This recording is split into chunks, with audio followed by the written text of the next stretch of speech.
হাসান নাসরুল্লাহকে হত্যার ঘটনায় প্রতিশোধের হুঙ্কার ইরানের।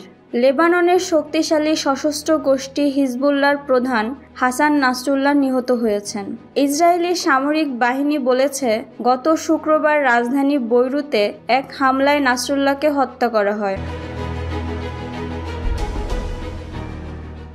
এছাড়া নাসরুল্লাহর হত্যাকাণ্ডের কথা স্বীকার করে লড়াই চালিয়ে যাওয়ার ঘোষণা দিয়েছে হিজবুল্লাহ। তবে এই ঘটনায় প্রতিশোধের হুঁশিয়ারি উচ্চারণ করেছে ইরান। একই সঙ্গে দেশটি 5 দিনের শোকও ঘোষণা করেছে। রোববার 29 সেপ্টেম্বর এক প্রতিবেদনে এই তথ্য জানিয়েছে সংবাদ মাধ্যম আল জাজিরা। ইরানের সর্বোচ্চ নেতা আয়াতুল্লাহ আলী খামেনি বলেছেন, হিজবুল্লাহর নেতা হাসান নাসরুল্লাহর মৃত্যু প্রতিশোধহীন যাবে না। হত্যাকাণ্ডের একদিন পর তিনি এই হুঁশিয়ারি দেন। একই সাথে তিনি 5 দিনের শোক ঘোষণা করেছেন। আয়াতুল্লাহ আলী খামেনি এই হত্যাকাণ্ডকে মহান নাসরুল্লাহর শাহাদাত বলে অভিহিত করেছেন। এছাড়া তাকে একটি পথ এবং চিন্তাধারা হিসাবেও বর্ণনা করেছেন, যা অব্যাহত থাকবে। ইরান একই সাথে জাতিসংঘ নিরাপত্তা পরিষদের সভা জরুরি ভিত্তিতে ডাকার আহ্বান জানিয়েছে। অন্যদিকে ইসরায়েলের প্রধানমন্ত্রী বেঞ্জামিন নেতানিয়াহু নাসরুল্লাহর মৃত্যুকে ঐতিহাসিক মোড় ঘোরানো ঘটনা হিসেবে উল্লেখ করেছেন। আজ শুক্রবার যুক্তরাষ্ট্রের প্রেসিডেন্ট জো বাইডেন এই হত্যাকাণ্ডকে ন্যায়বিচারমূলক পদক্ষেপ হিসেবে বর্ণনা করেছেন। ইরানি গণমাধ্যম জানিয়েছে, শুক্রবার বৈরুতে হওয়া ওই ইসরায়েলি হামলায় ইরানের বিপ্লবী গার্ডের একজন জেনারেলও নিহত হয়েছেন।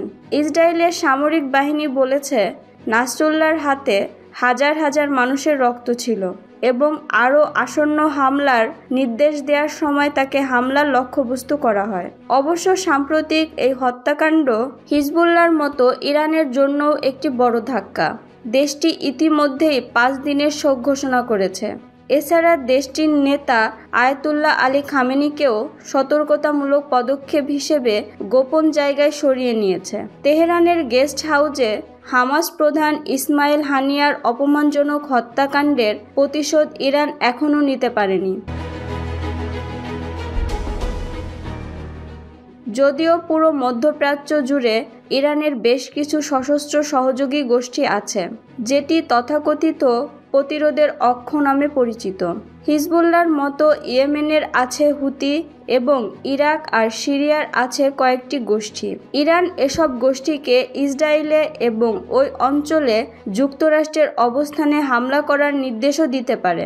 এমন অবস্থায় হাসান নাসরুল্লাহর এই হত্যাকাণ্ড সম্ভবত ওই অঞ্চলকে আরও বিস্তৃত ও বিপজ্জনক সংঘাতের আরেক ধাপ কাছে নিয়ে গেল, যা যুক্তরাষ্ট্র ও ইরান উভয়কেই এই সংঘাতে টেনে আনতে পারে। মূলত মধ্যপ্রাচ্যে পরবর্তীতে ঠিক কী ঘটতে চলেছে তা নির্ভর করছে আয়াতুল্লাহ খামেনি এখন ঠিক কী সিদ্ধান্ত নেন তার উপর।